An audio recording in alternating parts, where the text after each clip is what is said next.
Hey folks, what's happening? I feel like it's been a while since I've been at the board here, but what do you know? You're just clicking on links.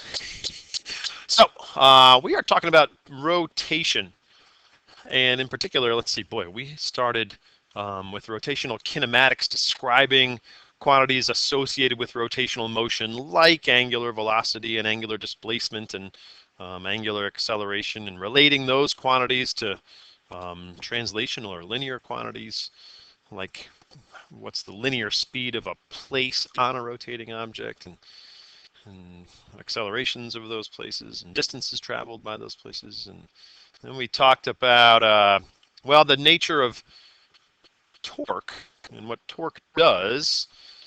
And we got into rotational, or the energies associated with rotating objects. And now we're going to talk about, well, actually, there's a video already, if you've watched, on angular momentum and its conservation. And here we're going to talk about angular momentum and its non-conservation, right? And how torque and angular momentum are related. All right, so we're going to start sort of with this object. Here's a disk, and let's take this as a disk with a string wrapped around it, graphic in your top left here, and here's somehow there is a force of constant magnitude T, let's call it, that's applied to this string. And we want to talk about, well, you know what, let's actually take a step back. All right, there's a blast from the past for some of you. And let's imagine an object that, well, it looks like a block, but let's consider it a point mass. Let's consider that we can't push on different locations on this block. All we can do is apply forces to it as a point mass, or apply forces at its center of mass. And here's a force F that acts on this object. Now, there are also probably forces like this and this, exerted by Earth, exerted by surface. Those are equal and opposite, but the net force on this object is that, F. And there's no friction, so again, F is the net force. Well, what does this object do? Well, Newton's second law says that net F equals ma. Well, we can write that defining A as delta V over delta T. So, well, if this object has a mass m, which it does, which is constant, and there's a constant net force, and, well, that means that there must be a constant rate of change of velocity. That is to say, this object has a constant acceleration. So if we graph this object's linear velocity as a function of time, maybe let's assume that it started at rest. Well, this object does that.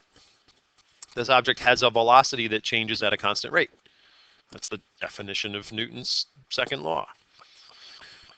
Now, the blast from the past stuff is that we maybe notice that, well, this maybe reminds us of something. All right, there's a quantity called momentum, which is quite simply defined as the product of mass and velocity. So if we have mass times change in velocity, well, that's called impulse. Impulse is delta P. And one way to do that is to write it as m times delta V. An object's mass isn't going to change, but its velocity might. And if it does, that object experiences an impulse. So note that we can write Newton's second law like this. Net F equals, well, instead of m delta V over delta T, we can write that as delta P over delta T. So now we can say, if a constant net force is applied to an object, what will happen? Well, its momentum will change at a constant rate. And so we can say that momentum and time are proportional, are directly related. All right, so we can quite literally say that by definition, this says that net F, or force, is the rate of change of momentum. And we can also say, another way of expressing how much an object's momentum will change, well, that depends. Algebraically, if we rearrange this, we can say, well, it depends on how much net force is applied and for how long. All right, so we're able to relate we're able to start with Newton's second law and then move into some other ways of thinking about Newton's second law in terms of momentum. And then nice to be able to talk about changes in momentum and what causes them. Well, guess what? We can do a completely analogous thing for rotational motion. Here's an object, a disk with our string wrapped around it, and there's a constant tension. I'm actually gonna say, let's assume that this thing is initially rotating that way, and we're gonna call that the positive rotational direction. But we've got a tension applied to this object. I'm gonna write this as tension. That happens to be in that direction. You'll note that that tension, well, creates a torque because it's exerted. There's a r vector, a vector r that points from axis of rotation here to the point of action of that tension force. And these happen to be perpendicular, which is convenient. So there's a torque created by tension equal to r times tension T. Right? Well, Newton's second law for rotation says that net torque is I times alpha. Note the analogy to Newton's second law for, well, translation. Net F is ma. Here are our analogies. Whoops. Here are our analogies. Net torque is I alpha instead of net F equals ma. Well, what does this mean? It means, well, net torque is I definitionally. Alpha means the rate of change of angular velocity. Right? Well, since this tension is constant and r is constant, that means that that this net torque is constant. This is a disk of a constant mass and spatial radius, and so this means there must be a constant rate of change of angular velocity for this object. Now, note we've said a little bit more intricate than our first translational case. We have an initial positive angular velocity, so let's start that up here somewhere. And we have a torque that tends to create angular acceleration in that direction. And so that was what we would call a negative torque, or we get a negative rate of change of velocity, but that's constant. So this thing does something like that. Right? And quite literally, the slope of this graph here is delta omega over delta t, or that slope is alpha. Like here, the slope of our VT graph is delta V over delta T, and that slope is this object's center of mass acceleration. Yeah. Now, well, what else can we say from this? Well, notice that we have defined this quantity angular momentum.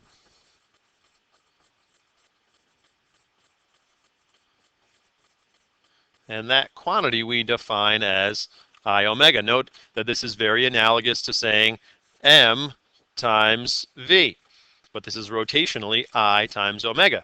Well, look at this. We have I times change in omega. So we can call that angular impulse. And we'll call that delta L. And that we can find by, well, let's assume that an object, in this case, does not change its rotational inertia, but if its angular velocity changes, then its angular momentum changes. All right, and so we can rewrite Newton's second law for rotation as net torque is, well, instead of I delta omega, delta L over delta T. So now we can say, as long as we have a constant net torque, which we do, then there is a constant rate of change of angular momentum. So we could graph angular momentum as a function of time and say, well, this thing initially had some positive omega and thus some positive L, and angular velocity must change at the same, well, we can't say the same rate. Can we? I guess we can't compare rates of changes of things that aren't the same. But what we can say is that angular momentum will change at a constant rate. In this case, at a negative rate, because again, we had a initial positive angular velocity, and now we have a negative torque. Okay, so in this case, this object we're just showing just for the heck of it, right? What happens here? This is stops and turns around. This is stops and turns around, right? The instant this thing happens to slow down to turn back around and speed up. Okay, and so we can define torque as the rate of change of angular momentum, right? Or we can say, well, how much will an object's angular momentum change? Well, that depends. It depends on how much net torque is applied and for how long.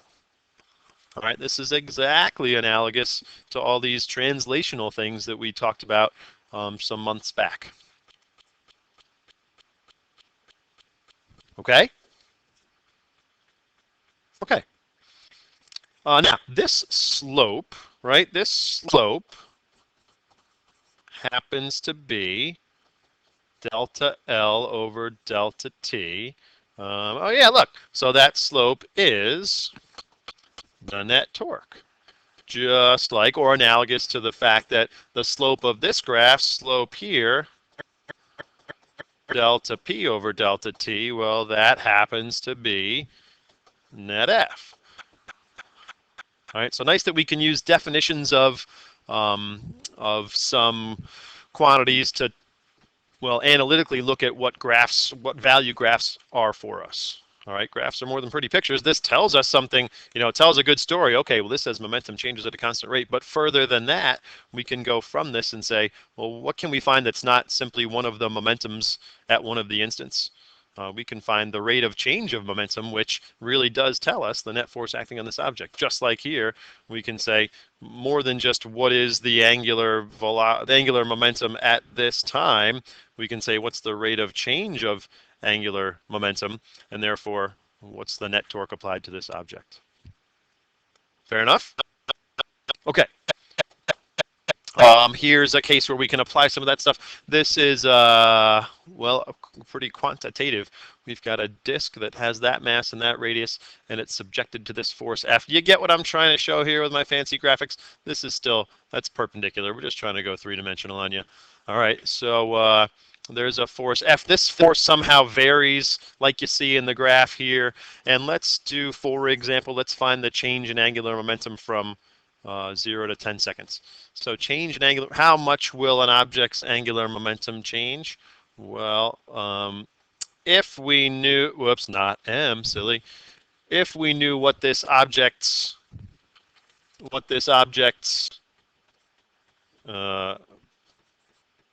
change in angular velocity was, we could do that, right? Again, definitionally, L is I omega. So one way to find change in angular momentum is to know the change in angular velocity and rotational inertia. Boy, it's hard to say all these words. But we don't know that. What we do know is how much, in this case, force is applied over what time interval. So what we're going to do here is we're going to say, well, how much will an object's angular momentum change? That depends on how much net torque is applied and for what amount of time. Now notice this graph gives us force, but we do know that R is constant. Okay, so what we want, well, the problem is we've got a changing torque because that force changes. But guess what we can do? There's two approaches. One is to say, here's the average force that's applied for that time interval, right? So this delta L would be the average net torque times delta T, which would be 40 newtons times 2 meters. There's our F times R times 10 seconds. And that's delta L of 800 Newton meters per second. Fair enough. The other way to do this, and what people will talk about a bunch is, and what you should be okay with as a way to something to recognize, is the area of that shape, the area bounded by the function in the x-axis, happens also to be 800 Newton meters per second, right? Look, here's a rectangle. Well, of, let's see, that's an area of 200 Newton seconds. Sorry, I did these units wrong down here. It's not Newton meters per second. How could it be? It's newtons times meters times seconds.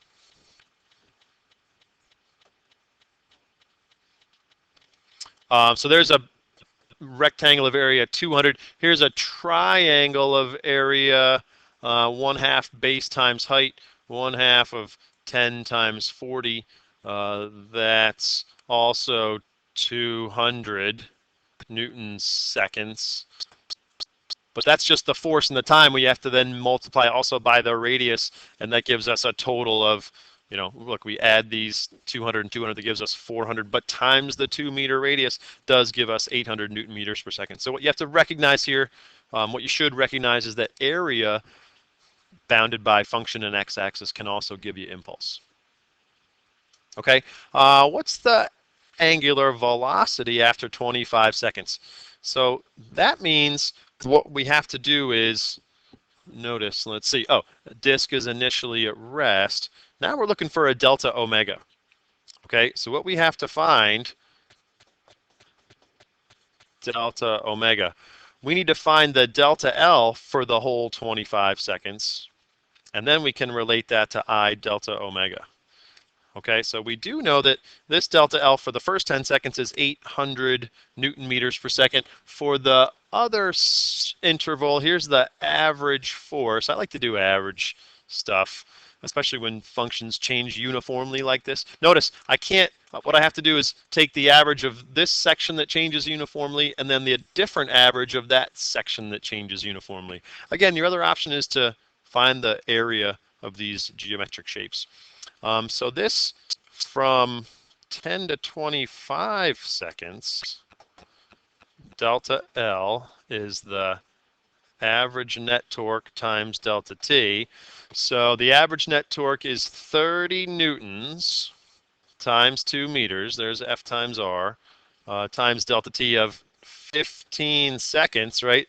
This interval is a 15-second interval. So that's 60 times 15. That's roughly 900 Newton meter seconds, plus our 800 Newton meter seconds there, right? So our net delta L is 1700 Newton meter seconds. Well, that's equal to I delta omega.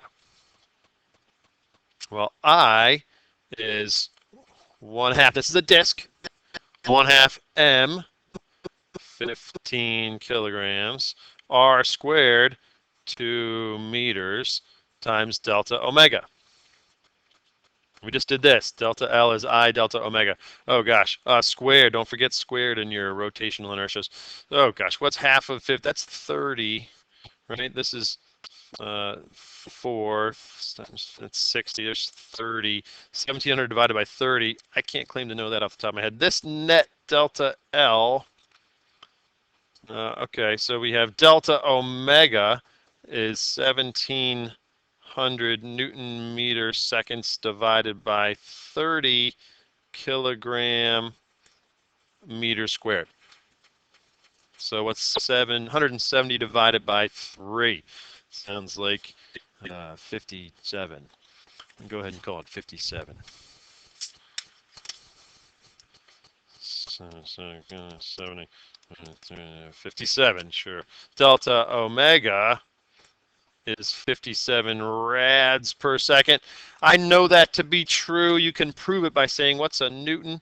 Well, a Newton's a kilogram meter per second squared, and then we're dividing by the right stuff, and we'll get there.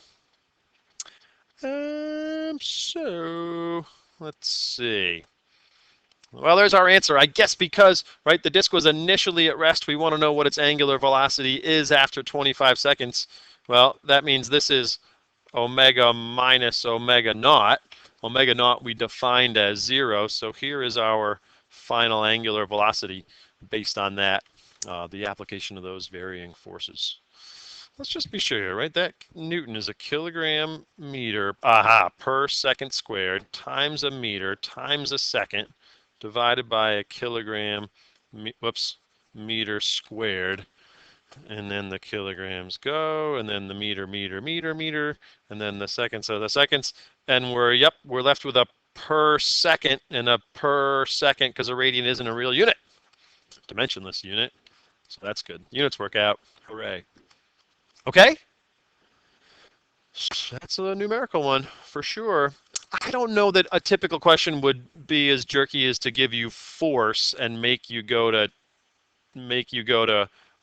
torque from there. Maybe a normal graph, a more standard one would give you torque here and make that a little bit simpler, but I didn't do that. Let's talk about another more conceptual case. You know what we got here? We got a squirrel. We got a squirrel that's walking along this rod. There's probably a bird feeder here that this squirrel has just eaten all the seeds out of. Maybe there's another one over there. And this squirrel, can you see the squirrel? I can see it because my screen's large. Squirrel. Hi. This little squirrel here is walking along this plank from one end to the other. All right, and what we want to talk about is what happens to, well, this system of, forget about the bird feeders, but system of rod and squirrel, and also what makes that happen. Well, so we'll talk about system, let's talk about each object, and talk about why. All right, well,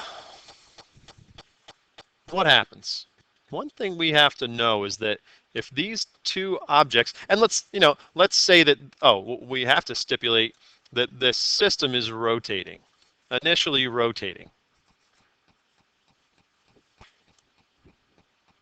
Now, as this thing rotates, and as the squirrel goes from here towards the center, let's say, what happens? Well, this is an interaction between squirrel and rod. There's nothing else that makes anything happen.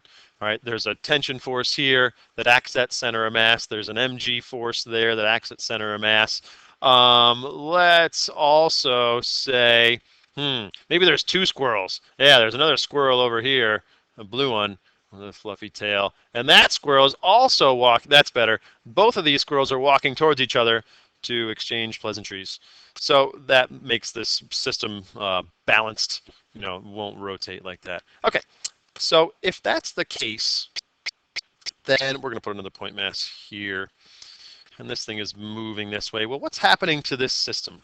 This system, because these squirrel masses are moving toward the center of the system, this system's rotational inertia is decreasing. However, since this is an interaction, and let's forget about this squirrel and just assume this thing isn't going to tip over. All right.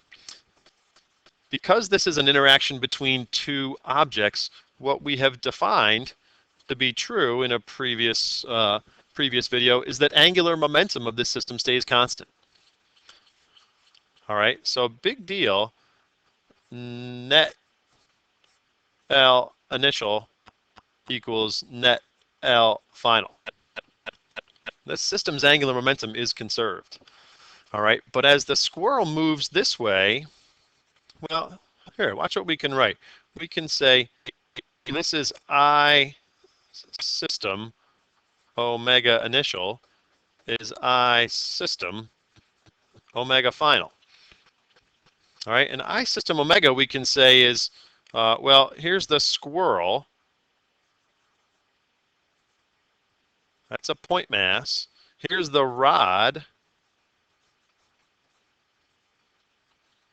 I'm just going to write this. This is L system.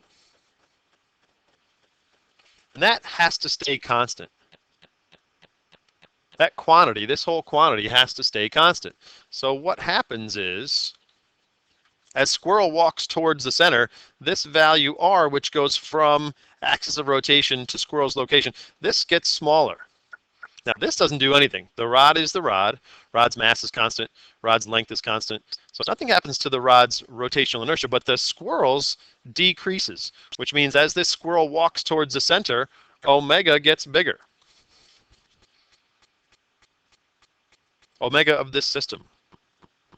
And in particular, if we say that L system is L squirrel plus L rod, well, L of the rod gets bigger,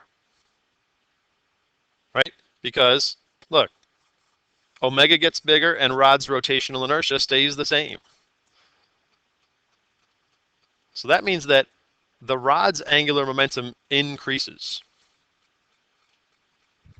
This gets bigger. Well, that means the squirrel's angular momentum must decrease. All right, now, as this squirrel walks towards the center of this rod, what happens is the rod is initially spinning, we said this way, so the rod's doing this. As the squirrel walks into the center, this thing starts spinning faster and faster. All right, so it should, it makes sense that rod's angular momentum gets bigger. It's hard to recognize that squirrel's angular momentum gets smaller, except guess what? When this squirrel, here's the squirrel moving tangentially this way at this, oh boy, at this instant, right? This thing is rotating around like that. This is our top view of the rod squirrel system. Remember, as squirrel gets maybe all the way to the center, well, squirrel's tangential velocity is nothing. The squirrel isn't moving at all, only rotating. All right, and so if we think of the fact that, well, the squirrel's linear momentum decreases, and we can write another way of writing angular momentum is r perp times p. Well, if r perp gets smaller and velocity gets smaller, then yeah, the squirrel's angular momentum gets smaller. Okay, so what we could do is we could say, what's momentum and time look like for each of these parts of the system? Well, let's take the rod, right? The rod, we know, speeds up, right? So the rod, let's say, here's rod. Rod started here, and let's just arbitrarily say that rod ended here, right? So rod's angular momentum does that. Let's say that squirrels, well, let's say the squirrel gets all the way to the middle, and we'll have no angular velocity, angular momentum. Sorry, we'll have angular velocity, sure, but we'll have no rotational inertia because it's all the way at the center, so we'll have no angular momentum. All right. So look, here is a delta L for the rod. The rod gained that much angular momentum. The system's angular momentum has to stay constant. That means that the squirrel's angular momentum must have decreased by the same amount that the rod's increased. So what we do is we can say, here's that same change, and then here is where squirrel angular momentum must have started. All right, that's going to give us a constant total angular momentum. All right, the other thing that's kind of strange about this is the idea of how did this happen? All right, how did it happen that the squirrel lost angular momentum and the rod gained angular momentum? So now you're on the next slide now, if you're taking notes that I've given you. So the question is, how did that happen? How did the squirrel lose angular momentum and the rod gained angular momentum? Well, what we said, we kind of opened up by saying, well, we can talk about how much an object's angular momentum changes. Well, how much is that? It depends. It depends on how much net torque is applied and for how long. So if something's angular momentum changes, and I'll even do this, these are both vectors, it means that that object experienced a net torque. All right, remember, we have the rod's angular momentum increasing. All right, you know what that means? It means that there's a torque exerted on the rod. By what? Well, guess what? By the squirrel. So if we look at torque exerted on each object as a function of time, we can say the rod, because now we said rotating this way, let's assume that's the positive direction. The rod gained angular momentum, and that happened. There's a positive delta L, that must come from a positive net torque. And we can say that that maybe looks something like that. And quite literally, if there's a constant torque, that does lead to a constant rate of change of angular momentum, right? That's what this part says. This says if there's a constant torque, there's a constant rate of change of angular momentum. So because I drew this graph linear, this constant rate of change of rod's angular momentum, that means there must have been a constant torque. And this thing happens to, sort of not look too constant, so I'll just make it constant. So the rod, watch this, on rod by squirrel. So that means that, when the squirrel is here, the squirrel, if rod is rotating this way, there's a force exerted on rod by squirrel that points that way. And you know what that means? It means there's a force exerted on squirrel by rod that's that way, and those forces per Newton's third law have to be equal and opposite. They occur, note here, they occur at the same R as measured from this system's axis of rotation. And that means that, well, on the squirrel, there's a torque that's equal and opposite to that. So here's on squirrel by rod. And so this can get goofy because it looks like, but the squirrel is only moving toward axis of rotation, so there can't be a torque because it's R looks like this and moving that way. But it's not about moving, it's about the force applied. And really, it's about this. If one of the objects, or both, if there is a change in angular momentum, and we can justify that there is because the rod sure as heck speeds up rotationally, if there's a change in momentum, that means there must have been a torque. So it's not when the squirrel moves inward that the squirrel is pushing inward, or that the squirrel is pushed inward. It's moving inward. And that probably started with some push inward, but what has to happen is the squirrel has to push the rod this way. The rod has to push the squirrel this way, and those create torques. But note this. Look at this area of a torque versus time graph. That area is torque times delta T is delta L. This area is how about a negative torque times the same torque times the same delta T. The negative delta L means that this and this add to 0. The net delta L is 0, which means L is conserved.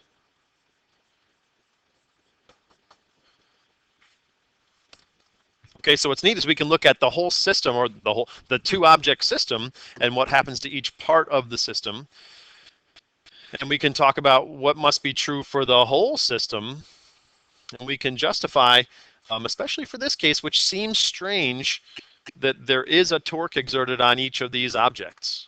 All right, there has to be, because angular momentums change. Okay, this is a big one. This angular momentum stuff, it's conservation, and it's, in this case, not conservation of individual parts, is tricky for sure. Okay, but hopefully this gives you some more tools to add to your box. Fairly well, people.